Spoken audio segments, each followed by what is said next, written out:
বন্ধুরা, আপনাদের YouTube channel Sujit ইন্সপিরেশনে স্বাগতম। আপনি যদি এই চ্যানেলটি সাবস্ক্রাইব না করে থাকেন, এখনই সাবস্ক্রাইব করুন, জীবন পাল্টে যেতে পারে। হিন্দু ধর্মে দেবী লক্ষ্মীকে সম্পদ ও সৌভাগ্যের দেবী বলা হয়। এটা বিশ্বাস করা হয় যে যার উপর দেবী লক্ষ্মী প্রসন্ন হন তিনি ধনী হয়ে যান, সেই সঙ্গে যার উপর দেবী লক্ষ্মী ক্রুদ্ধ হন তিনি শত চেষ্টা করলেও অর্থের অভাব কাটাতে পারেন না।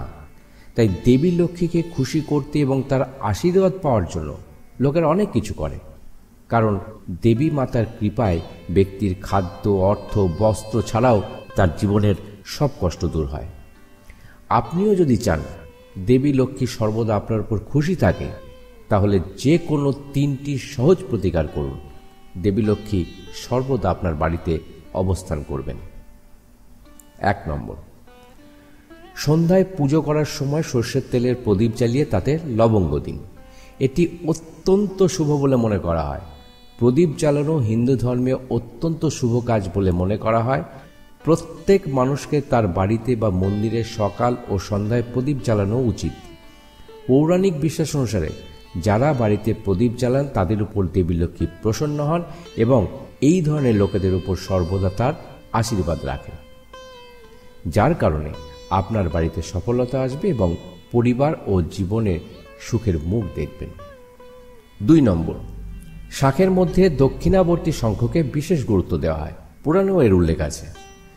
ধর্মীয় বিশ্বাস অনুসারে যে বাড়িতে দক্ষিণাবর্তী শঙ্খ রাখা হয় সেখানে নেতিবাচক শক্তি প্রবেশ করে না এবং মা লক্ষ্মী ও ভগবান শ্রীহরির আশীর্বাদ সর্বদা থাকে। দেবী লক্ষ্মীর স্থায়ী অধিবাসের জন্য দক্ষিণাবর্তী শঙ্খ সবচেয়ে কার্যকরী সমাধান বলে মনে করা হয়। এটি একটি খুব বিরল শঙ্খ হিসেবে বিবেচিত হয়। বিশ্বাস অনুসারে এটিকে ধন সম্পদ বা পূজার স্থানে রাখলে আপনার বাড়িতে দেবী লক্ষ্মী অধিষ্ঠান করেন এবং অর্থের কোনো অভাব হয় না। 3 নম্বর, রাতে ঘুমানোর আগে গৃহিণীদের অবশ্যই ঘরের পশ্চিম ও দক্ষিণ কোণে প্রদীপ জ্বালাতে হবে। এমনটা বিশ্বাস করা হয় যে এই দিকে প্রদীপ জ্বালালে পিতৃপুরুষের আশীর্বাদ পাওয়া যায় এবং দাম্পত্য জীবনেও সুখ থাকবে। সবথেকে বড় কথা, পরিবারের সঙ্গে আপনার যদি মনোমালিন্য হয় তাহলে পারিবারিক যে কলহ বিবাদ সেটাও কেটে যাবে। 4 নম্বর, শুক্রবার দেবী লক্ষ্মীকে খুশি করার একটি বিশেষ দিন। প্রতি শুক্রবার রাতে দেবী লক্ষ্মীর আরাধনা করুন, তাকে দুধের তৈরি মিষ্টি দিন, তাতে তিনি খুশি হন। তাতে আপনাকে প্রচুর অর্থ দেবে না, অর্থ সংকট আপনার জীবনে কেটে যাবে, আপনি খুব সুখে থাকবেন। সেই সঙ্গে অবশ্যই আপনাকে নিত্যদিন মা লক্ষ্মীর পুজো করতে হবে। 5 নম্বর, যদি আপনার বাড়িতে অর্থের অভাব থাকে এবং অনেক চেষ্টা করেও আপনি সমাধানের পথ না পান, তবে যে কোনো রবিবার পুষ্য নক্ষত্রে কুশমূল নিয়ে আসুন। প্রথমে গঙ্গা জল দিয়ে ধুয়ে পরিষ্কার করুন।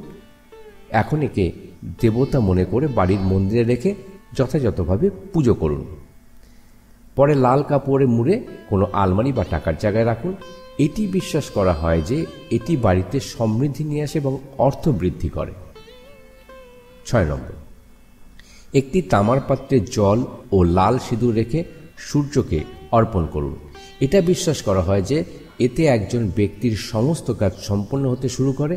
তবে মনে রাখবেন, এই কাজটি খুব ভোরে ঘুম থেকে ওঠার পরে করা উচিত।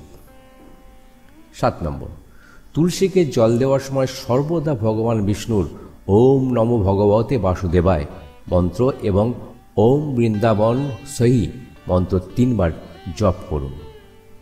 এতে মা লক্ষ্মী প্রসন্ন হন এবং তার আশীর্বাদ বজায় থাকে। 8 নম্বর, প্রতিদিন সকালে ঘুম থেকে উঠে ঘর পরিষ্কার করে স্নান করার পর বাড়ির প্রধান মহিলাকে রোজ তামার পাত্রে জল ভরে তুলসী গাছে দিতে হবে। এরপর তামার পাত্রে কিছু তুলসী পাতা এনে ঘরে মন্দিরে পুজো সম্পন্ন করতে হবে। এবার এই জল তুলসী পাতার সাহায্যে ছিটিয়ে দিন বাড়ির সব কোণে এবং প্রধান প্রবেশদ্বারে। এতে ঘর থেকে নেতিবাচক শক্তি দূর হবে এবং সুখ সমৃদ্ধি আসবে।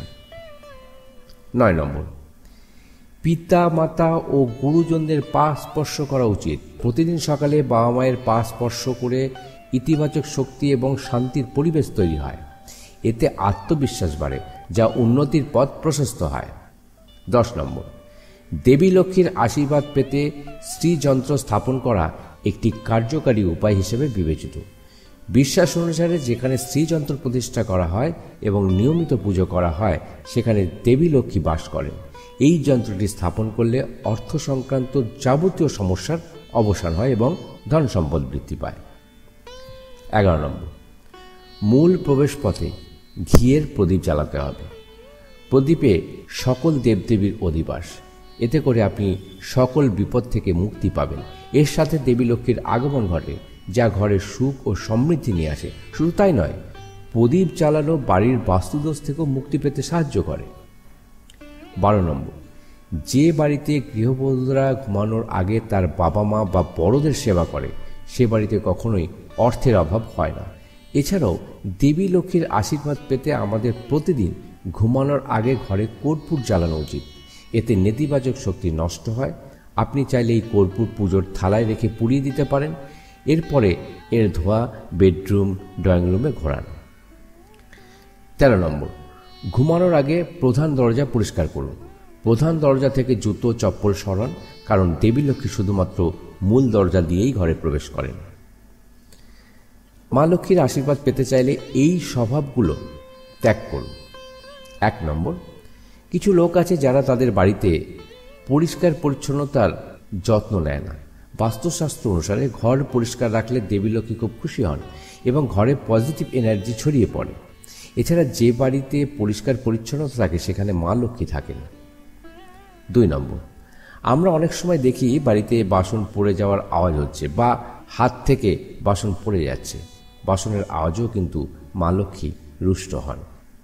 3 নম্বর, বেশি ঘুমানো স্বাস্থ্যের জন্য ক্ষতিকর। এতে আপনার স্বাস্থ্য নষ্ট হতে পারে। কিন্তু আপনি কি জানেন, হিন্দু ধর্মের বিশ্বাস অনুসারে যে ব্যক্তি প্রতিদিন সকালে দেরি করে ঘুম থেকে ওঠে এবং রাতে খুব দেরিতে ঘুমায় তার উপর দেবী লক্ষ্মী কখনোই প্রসন্ন হন না। তাই সবসময় সকালে ঘুম থেকে উঠুন। যদি সম্ভব হয় ব্রহ্ম মুহূর্তে জেগে উঠুন, এতে দেবী লক্ষ্মী খুব খুশি হন। 4 নম্বর, দেবী লক্ষ্মী পরিচ্ছন্নতা পছন্দ করেন। নোংরা জায়গায় দেবী লক্ষ্মী বাস করেন না। বাস্তুশাস্ত্র অনুসারে যে ব্যক্তি নোংরা পোশাক পরেন তিনি দেবী লক্ষ্মীর আশীর্বাদ পান না। মা লক্ষ্মী এই ধরনের লোকেদের উপর ক্রুদ্ধ হয়ে চলে যান। তাই সবসময় পরিষ্কার পোশাক পরিধান করা উচিত। 5 নম্বর, অনেকে ছোটখাটো বিষয়েও রেগে যান। এ ধরনের লোকেরা রাগে গালিগালাজ করে। হিন্দু ধর্মের বিশ্বাস অনুসারে অশ্লীল শব্দ ব্যবহার দেবী লক্ষ্মী খুব ক্রুদ্ধ হন। এতে ঘরে আর্থিক অভাব দেখা দিতে পারে। 6 নম্বর, দেখা যায় অনেকের বাড়িতে প্রচুর খাবার নষ্ট হয়, যেটা মায়ের রুষ্ট হওয়ার অন্যতম কারণ। অতিরিক্ত খাবার নষ্ট না করে গরিব দুঃখীকে দান করা উচিত। তাছাড়া বাড়িতে নিয়মিত পরিমাণ মতো খাবার রান্না করা উচিত। খাবার বেশি হলে অবশ্যই কাউকে দিয়ে দেওয়া উচিত। খাবার নষ্ট করলে মা লক্ষ্মী রাগ করেন। বন্ধুরা, ভিডিওটি ভালো লাগলে লাইক ও শেয়ার করতে ভুলবেন না। পরবর্তী ভিডিওর জন্য অপেক্ষা করুন। ততক্ষণ পর্যন্ত সুস্থ শরীরে ভালো থাকবেন। বিদায়।